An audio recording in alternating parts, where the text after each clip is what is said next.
पहले संजीव आपके पास आ रही हूं। जिस तरह से हम देख रहे हैं संविधान के मुद्दे को लेकर लगातार एक दूसरे पर चोट पहुंचाने का आरोप यहां पर सत्ता पक्ष और विपक्ष लगातार रहा है, लेकिन इस बीच संविधान दिवस को लेकर जो आमने सामने जो वार पलटवार की राजनीति होती नजर आ रही है, आज उसका क्या हल निकलता नजर आ रहा है?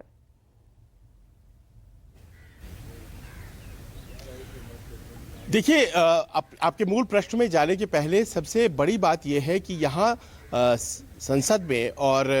देश की जनता के बीच एक जो सामान्य भाव है वो तो है ही कि हमारे देश में संविधान की जो आज की तारीख में अहमियत है वो हमारे आसपास के देशों में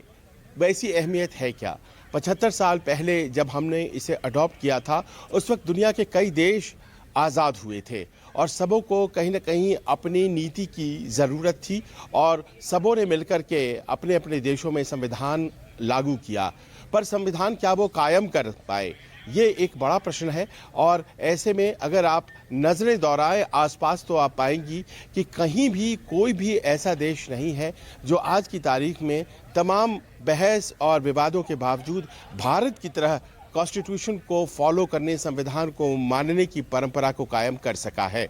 और ख़ास तौर पर उस दौर में जब हमारा देश आज़ाद हुआ था, उस दौर में जितने भी देश आज़ाद हुए थे उन सबों का अनुभव यही है कि संविधान उस वक़्त वो भी लेकर के आए लेकिन वो संविधान को कायम नहीं कर सके। पाकिस्तान उसका एक सबसे बड़ा उदाहरण है कि कैसे एक फेल्ड डेमोक्रेसी कहा जाता है। और इतना ही नहीं, श्रीलंका जैसे देश या बांग्ला जैसे देश भी उस स्तर पर नहीं आ पाए जिस स्तर पर भारत है। बड़े बड़े देश जो कि अपने आप को बहुत ही ज़्यादा मानते थे कि वो विकसित हैं, उनके यहाँ भी संविधान की वो सम्मान संविधान का नहीं हो पाया। अब ये हकीकत है, इन हकीकतों के बीच आज ही के दिन 75 साल पहले हमने अडॉप्ट किया था संविधान और आज संसद के सेंट्रल हॉल में, जो कि अब संविधान भवन कहा जाता है, वहाँ पर तमाम सांसद फिर से जमा होंगे और संविधान की जो मूल प्रस्तावना है उसको फिर से याद किया जाएगा, पूरे संविधान को याद किया जाएगा, राष्ट्रपति का अभिभाषण होगा और वर्ष भर आज से वो सेलिब्रेशन शुरू होगा जो 75वें साल में शुरू होना है, जैसे डाक टिकटों का जारी होना और उसके बाद से तमाम कार्यक्रम जो लगे हुए हैं। लेकिन इसी बीच ये तो एक ऐतिहासिक पृष्ठभूमि है, इसी बीच जो वर्तमान में राजनीतिक परिदृश्य है उसकी बात अगर हम लोग करें तो हम लोग ये पाते हैं कि संविधान आज की तारीख में, जैसा कि आपने भी बताया, राजनीतिक बहस का विषय है। ये भी अपने आप में बड़ी खुशी की बात है। देखिए, हमारे यहाँ विषय जो है राजनीतिक बहस का वो संविधान है, ये इससे अच्छी बात और क्या हो सकती है। बहुत से लोग हैं जो कहते हैं कि हमारा संविधान खतरे में है और इस बात को लेकर के वो लोगों के पास गए, खास तौर पर विपक्ष के लोग, और आपने देखा कि संविधान खतरे में है। इस बात को जब लोगों को कहा गया लोकसभा चुनाव के दौरान, हाथ में राहुल गांधी के वो लाल किताब हमारा संविधान, लोगों ने उस बात को समझा, सराहा। लेकिन ये देखिए कि वही मसला जब इस बार विधानसभा चुनाव में लेकर के जाया गया तो वो उस तरह से कैरी नहीं हुआ, वो इम्पैक्ट नहीं हो पाया, क्योंकि संविधान की कसौटी पर शायद वो जो आर्ग्यूमेंट थे विपक्ष के वो खड़े नहीं रह पाए। आप इस बात पर भी ध्यान दीजिए पूजा कि हमारे देश में संविधान के ऊपर कुठाराघात के तौर पर एक ही उदाहरण, सबसे बड़ा उदाहरण लागू किया जाता है और वो है कि आपातकाल जब लगाया गया था। और ये हकीकत है, आपातकाल तो संविधान का ही एक हिस्सा है, उसी के अंदर एक आर्टिकल है जिसके तहत ये लागू किया गया था। लेकिन प्रश्न यहाँ ये भी है कि कांग्रेस ने जब से उसको लागू किया उसके बाद मिसेस गांधी एक बार सत्ता में आ पाई बहुमत से, और उसके बाद राजीव गांधी, चूँकि सहानुभूति की लहर थी श्रीमती गांधी की हत्या के बाद, लेकिन उसके बाद से 84 के बाद से आज हम 2024 में बात कर रहे हैं, 40 साल बीत गए, कांग्रेस कभी भी बहुमत में नहीं आ पाई। इसके लिए बहस हो सकती है, लेकिन हकीकत यही है कि कांग्रेस उसके बाद से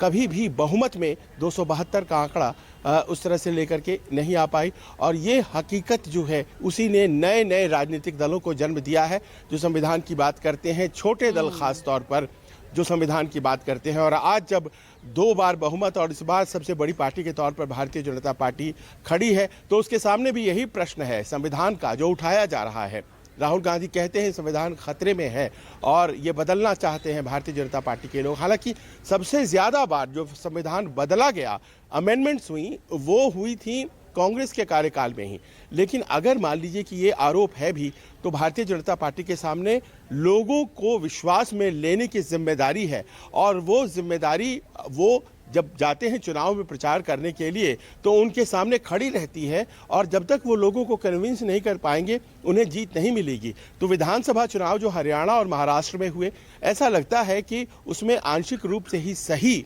ये बात अपने आप में साबित करने में भारतीय जनता पार्टी के लोग सही साबित हुए कि वो संविधान के प्रहरी हैं। लेकिन मैं आपको झारखंड का उदाहरण भी यहाँ देना चाहता हूँ। बहुत सी भ्रांतियाँ वहाँ के जो ट्राइबल आबादी है, वहाँ की जनजातीय आबादी है, उसमें अभी भी वर्तमान है। और देखिए उसका नतीजा है, भारतीय जनता पार्टी को उन्होंने नहीं सराहा, क्योंकि संविधान दरअसल कमज़ोर के रक्षक के तौर पर है। We the people of India having solemnly resolved to constitute India into a sovereign socialist secular democratic republic, ये जो लाइनें हैं इस देश के आधार हैं, और ऐसा नहीं कि कोई ऐसी किताब है जो एक साथ लिख दी गई थी। दरअसल ये भारत की मूल सोच है। गवर्नमेंट ऑफ इंडिया एक्ट 1935 में भी